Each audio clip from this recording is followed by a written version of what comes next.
Hello everyone, আসসালামু আলাইকুম। সবাইকে আমন্ত্রণ জানাচ্ছি আমাদের নিয়মিত আয়োজন নারী উদ্যোক্তার সাফল্য অনুষ্ঠানে এবং সাথে আছি আমি হাসিনা আনসার নাহার। প্রিয় দর্শক, প্রতি পর্বেই আমাদের স্টুডিওতে একজন নারী উদ্যোক্তা আমন্ত্রিত থাকেন। আজকে আমাদের স্টুডিওতে আমন্ত্রিত আছেন কামরুন নাহার রোমানা। পুরো অনুষ্ঠান জুড়েই রোমানা আপা আমাদের সাথে থাকবেন এবং তার আজকে জানা অজানা সকল তথ্য আমরা জানবো এবং তিনি কিভাবে একজন সফল নারী উদ্যোক্তা হয়ে উঠলেন সেই গল্পটাও আমরা রোমানা আপার কাছ থেকেই শুনবো। চলুন দর্শক, আর দেরি কেন, আমরা চলে যাই রোমানা আপুর কাছে। কেমন আছেন রোমানা আপু? আসসালামু আলাইকুম। ওয়ালাইকুম আসসালাম। আলহামদুলিল্লাহ ভালো আছি, আপনি কেমন আছেন? আমি তো খুবই ভালো আছি, কারণ মিষ্টি মেয়ে রোমানা আমাদের সাথে আছে। মাশাআল্লাহ, আপনাকে অনেক প্রিটি লাগছে। আপনাকে আপু, আপনার অনেক কথা আমরা শুনেছি, নাম শুনেছি, কিন্তু কখনো দেখা হয়নি। আচ্ছা আচ্ছা, তো আজকে আজকে দেখার সৌভাগ্য হয়েছে। Thank you. খুব আপনাকে খুব প্রিটি লাগছে। My pleasure, my pleasure. আপনি তো অনেক আইটেম নিয়ে কাজ করছেন, খাবারের অনেক মজাদার মজাদার আইটেম। তো আমি চাই আপনি আপনার পরিচয়টা আমাদের দর্শকদের দিন এবং আপনার পেজের নামটাও। আসসালামু আলাইকুম, আমি কামরুন নাহার রোমানা। আমি শখের রান্নাঘরের মাধ্যমে বিভিন্ন খাবারের আইটেম নিয়ে কাজ করছি। তবে আমি শুনেছি আপনি চাপা শুটকির আচারে, মানে আচার আপনার সিগনেচার একটা আইটেম এবং খুবই চলে এটা। হ্যাঁ আপু, আলহামদুলিল্লাহ এটা খুব চলে।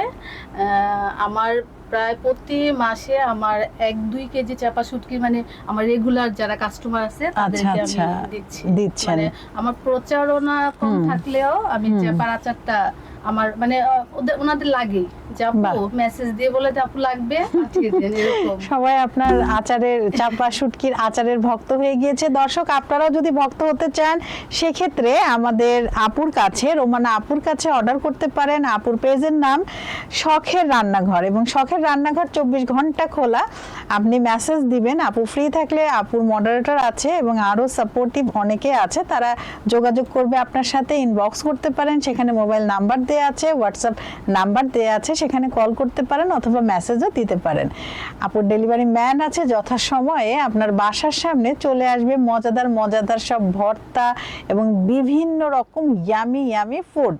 তো আমি জানতে চাচ্ছি আপনার শুরুটা কিভাবে হলো? মানে শুরুটা আপু একেবারে মানে শুনলে ঘরোয়া ভাবে, ঘরোয়া ভাবেও না, একেবারে মানে অপ্রস্তুত ভাবে আমি বলবো। আমি একদিন মানে ফেসবুকে স্ক্রল করতে গিয়ে, মানে আমার এটা কত সালে? এটা 2018 সালে। আচ্ছা আচ্ছা, মানে লাস্টের দিকে। তো আমার সামনে আসলো যে নকশি পিঠা কেউ সেল করেছে। তো আমি দেখি কি পিঠাগুলো অতটা ডিজাইন সুন্দর না। আমাদের ওইদিকে আবার একটা, আপনার দেশের বাড়ি কোথায়? আমার দেশের বাড়ি নারায়ণগঞ্জ। আচ্ছা আচ্ছা, আমাদের এদিকে নকশি পিঠাটা হয় মূলত দুইটাই কেন্দ্র করে, বিয়ে বা বিভিন্ন সামাজিক প্রোগ্রামে তখন হয়। তো মানে আমার এই পিঠার ডিজাইন সুন্দর না, কিন্তু এই পিঠা সেল হচ্ছে, মানে আবার দামও দেখি ভালোই। তখন আপনার ভেতর থেকে খারাপ লেগেছে যে এরকম কেন এরা তৈরি করে, কেন আমার মতো সুন্দর করে, আমিও অনেক সুন্দরী মাশাআল্লাহ, তার মধ্যে আবার আমার পিঠাও সুন্দর, তো কেন নয়, আমি কেন নয় না? হ্যাঁ, তারপরে আপু আমি ওই গ্রুপে আমি মানে প্রতিবারই পিঠা ঈদের সময় যখন বানাতাম ছবি তুলে রাখতাম। তো পরের দিনই আমি একটা ছবি দিয়ে ফেসবুক মানে ওই গ্রুপটায় পোস্ট করি। পোস্ট করার পরে দেখা যায় এই কিছুক্ষণ পরে কিছু আপু আমাকে নক দেয় যে আপু পিঠা লাগবে কত করে। এখন আপনি তো শখের বসে একটা শৌখিন মানুষ হিসেবে আপনি ওইগুলো তুলেছেন, পোস্ট দিয়েছেন, কিন্তু ওরা আপনাকে উদ্যোক্তা বানিয়েই ছাড়বে। তারপরে আমি মানে দামটা আমি কি বলি যে কত হয়, আইডিয়া নেই, তারপরে এটা বলাও যাচ্ছে না যে হ্যাঁ এটা তো বলা যাবে না। তারপরে আমি একটা দাম আর একটু বললাম, বলার পরে বলতেছে ঠিক আছে আপু, মানে ফার্স্টে 2জন কাস্টমার আমার মানে কনফার্ম করে ফেলছে যে আপু পিঠা নিব। তো একজন 10 পিস, একজন 20 পিস। আচ্ছা আচ্ছা, তো ওইভাবে আপু শুরু করা, পরিচিতিটা হয়, পিঠা শিল্পী হিসেবে শুরুটা হয় আপনার। শুরুটা হ্যাঁ ওই অতটুকু পর্যন্ত সুন্দর ছিল, কিন্তু এর পরের কাহিনীটা সুন্দর না। কেমন কেমন যেমন ধরেন তখন মানে আমি তো আসলে অর্ডার নিয়েছি, আমি ডেলিভারিটা কিভাবে দিব? আচ্ছা, আমি তো আসল জানি না বিষয়টা শখের তো বসে আমি বিজনেসও না মানে মনে মোটামুটি যে একজন করছে ঠিক আছে, মানে আমার কমিটমেন্টটা ছিল, আমি তো মানে কমিটমেন্ট করছি যে আমি এখন পিঠাটা আমি দিব। হ্যাঁ, আপনি যেভাবে হোক আসলে দিব। বুঝে উঠতে পারছেন না যে এটা আসলে কি আপনি বিজনেসের দিকে আগাচ্ছেন কিনা, হ্যাঁ, এটা কি হ্যাঁ। আসলে রিয়েল অর্ডার কিনা। মানে আপনি একটা বলেছেন, কথা দিয়েছেন, কথা অনুযায়ী পিঠাটা হ্যাঁ, যাবে, হ্যাঁ, কিন্তু যাবে। কে নিয়ে কে যাবে নিয়ে যাবে? বিষয়টা এখানে। আমার কোনো কুরিয়ার সার্ভিস কোনো কিছুই আপনার আমার তো পরিচিত পরিচয় না। ছিল না। তারপরে হাজবেন্ডকে রিকোয়েস্ট করলাম যে তুমি একটু সবাই ঘুরে ফিরে হাজবেন্ডের উপরে দিয়ে চাপিয়ে দাও। দেয়। তো উনি মানে যে ঠিক আছে আমি দিয়ে দিলাম, কিন্তু সামনে কিন্তু করা যাবে না। হুম হুম হুম। আমি বললাম আচ্ছা ঠিক আছে। তো তো উনি মানে বাসার কাছাকাছি ছিল, উনি ওই জন্য পেরেছে আর কি হ্যাঁ, উনি। হ্যাঁ, যাই হোক, তাও তো আপনাকে হেল্প করেছেন। হেল্প করেছে। কিন্তু পরের কাহিনীটা বললাম না যে অনেকটা মর্মান্তিক, হ্যাঁ। যে আমার ওই পিঠার ডিজাইন দেখে পিঠা দেখে আমার আরো অর্ডার আসে।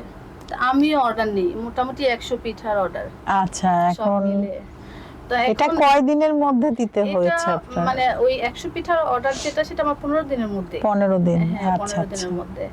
তারপরে হাজবেন্ডকে বলার পরে যে না তোমাকে নিষেধ করছি কেন শুরু করলা, মানে উনি আমাকে করতে দিবে না তো দিবেই না। ভাবছে এটা একটা ঝামেলা, একটা হ্যাজার্ড, এটা চিন্তা করে হ্যাঁ। মানে উনি ভাবছে কে নিয়ে যাবে, আর নিয়ে আপনি যাবে। ঘরের কাজ করে আবার এগুলো করবেন। হ্যাঁ, মানে আপনিও বাচ্চা ছোট তখন, হ্যাঁ, মেয়েটার আচ্ছা, বয়স 6 বেবিরাও মাস, ছোট, হ্যাঁ। মানে অনেক প্রতিকূল পরিবেশ দেখে হ্যাঁ, সে চিন্তা করে উনি আর চাচ্ছে না।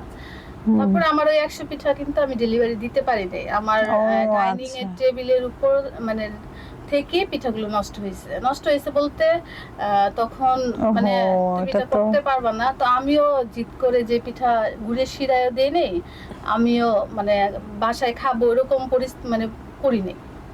তারপরে উনি শেষ পর্যন্ত আর কি যে আস্তে আস্তে বিভিন্ন উদ্যোক্তা আপুদের গল্প শোনাইছি যে না দেখো আপুরা কত কষ্ট করে, ওনাদের তো কোনো কিছুর অভাব নেই, তারপরও করতেছে একটা মেয়ের পরিচিতি, আর একটা পরিচিতি হোক সমাজে, সে কিছু করুক।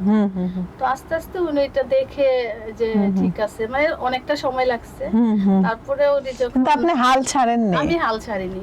আমার কাছে মনে হয়েছে যে আমি যেহেতু এই কাজটা আমি পারি, আমার প্রচুর পরিমাণে ধৈর্য আছে, আমার মোবাইলে অ্যাক্টিভ থাকতে হয়, বাচ্চাদের সামলাচ্ছি, তারপর আমার সংসারে কাজ করিও যেহেতু আমি করার ইচ্ছাটা আছে, আমি করব না কেন, আমি করব, কিন্তু তার সাথে ঝগড়া করে না, তাকে অনেকভাবে বুঝিয়ে তারপরে আমি আমার বিজনেসটা আস্তে আস্তে বাহ। সামনের দিকে এগিয়েছি। দর্শক শুনলেন তো আমাদের আপা কি বললেন, ওনার অনেক বাধা এসেছে, পারিবারিক বাধাটাই বেশি ছিল।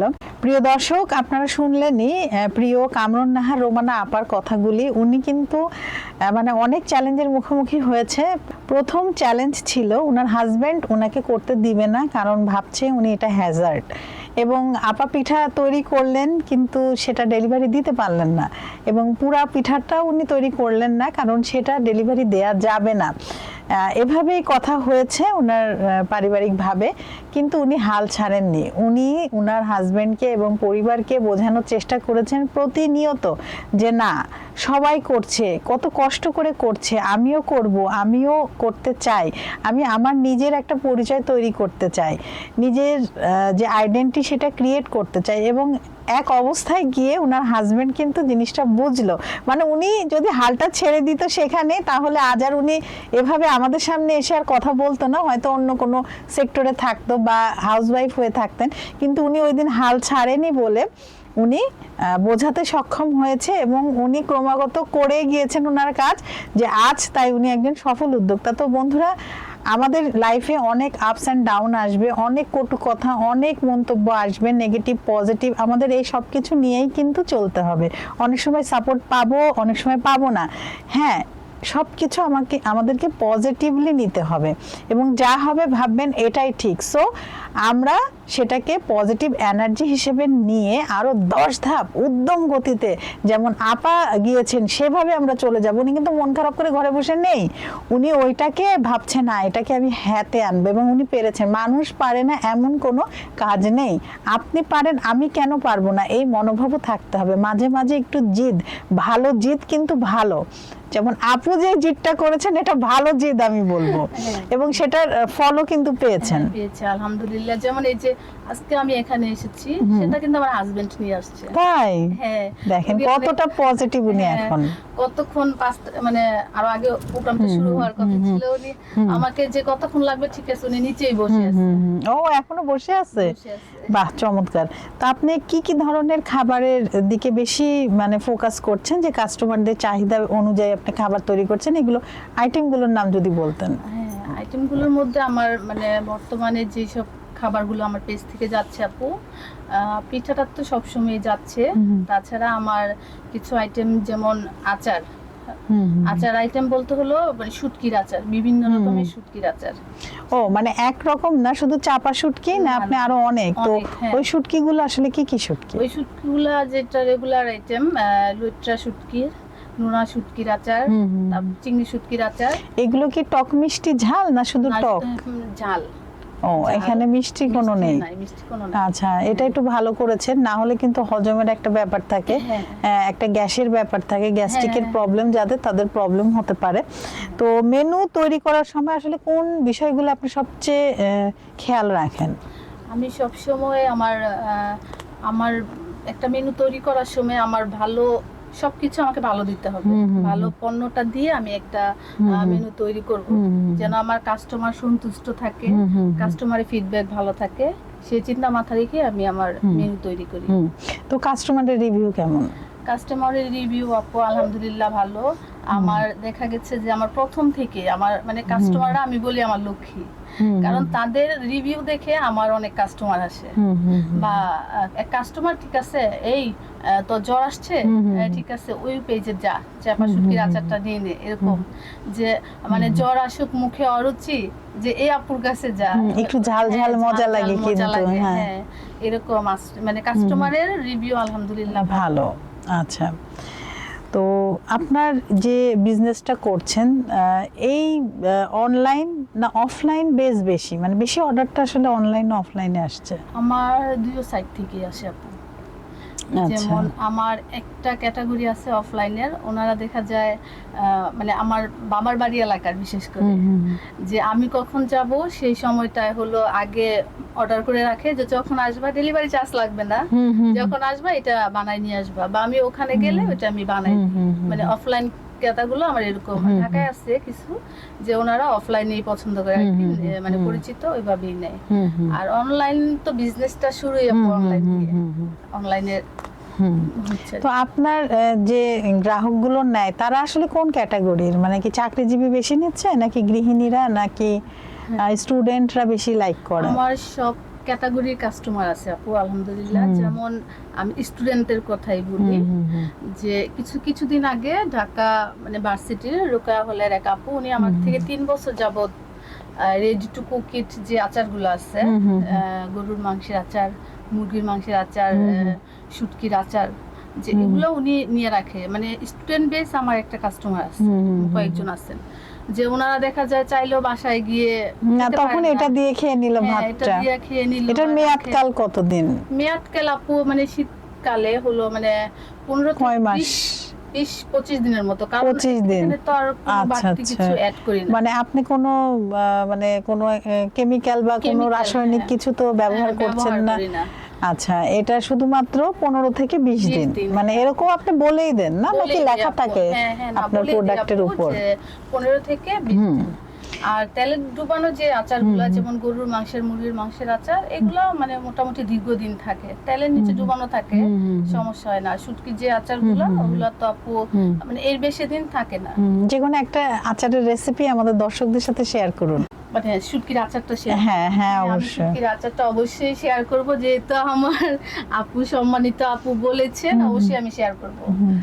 50 গ্রাম চাপা শুটকি, আর মরিচের গুঁড়া, হলুদের গুঁড়া পরিমাণ মতো, পেঁয়াজ রসুন সেটা পরিমাণ মতো, পেঁয়াজটা একটু বেশি লাগে। দুটাই কি বাটা পেঁয়াজ আর রসুন বাটা আপু? মানে এই আচারের মূল স্বাদটাই আসে বাটা মশলা থেকে। আচ্ছা, মরিচটা তো অতটা বাটা যায় না, মরিচটা যে ফাঁকিটাই ব্যবহার করি।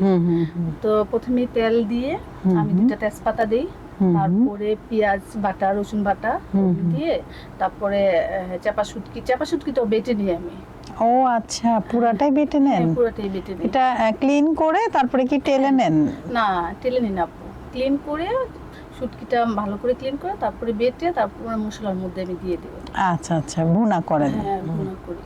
তো ওইভাবেই আপু ভুনা করে যখন একেবারে মাখো মাখো হয়ে যায়, লেগে আসবে, তখন নামিয়ে ওইভাবে পরিবেশন করা যাবে। আচ্ছা, এটা কি সরিষার তেল দিয়ে তৈরি করেন? না আপু, আমি সরিষার তেল দিয়ে এখন করি না, আগে করতাম, দেখা যায় অনেক কাস্টমাররা পছন্দ করছেন না। তো এর মধ্যে পাঁচফোড়ন মানে এগুলা কি দেয়া হয়? আমি আর কোনো কিছুই ব্যবহার করি না, শুধু সামান্য একটু ভিনেগার ব্যবহার করি। আচ্ছা আচ্ছা, এটা কিছুই ব্যবহার করি না। আচ্ছা, মানে শুধুমাত্র হলুদের গুঁড়া, মরিচের গুঁড়া, আর হচ্ছে আপনার তেজপাতা ফোড়নে দিয়েছেন, আর সয়াবিন অয়েলটা ইউজ করেছেন, আর হচ্ছে রসুন আর পেঁয়াজ বাটা, জাস্ট। খুবই সিম্পল আপনার রেসিপি, কিন্তু অনেক টেস্টি হয়, কারণ আপনি যে চাপা শুটকির যে ঘ্রাণটা সেটা রেখেছেন। পাঁচফোড়ন দিলে, আমি ওটা জানতে চাচ্ছিলাম, পাঁচফোড়ন দিলে সেই ঘ্রাণটা কিন্তু থাকবে না, সেজন্য সবাই অনেক পছন্দ করে। আর সবচেয়ে ভালো বিষয়টা হচ্ছে আপনি এটা ভুনতে ভুনতে এমন একটা পর্যায়ে নিয়ে আসেন যে এটা আচার হিসেবে অনেকদিন সংরক্ষণ করা যায়, মানে আচারের মতোই সংরক্ষণ করা যায়। হ্যাঁ, এই জন্য এটার নাম আপনি আচারটা দিয়েছেন, এবং তার সাথে যোগ করেছেন ভিনেগার দিলে কিন্তু অনেকদিন সংরক্ষণ করা যায়।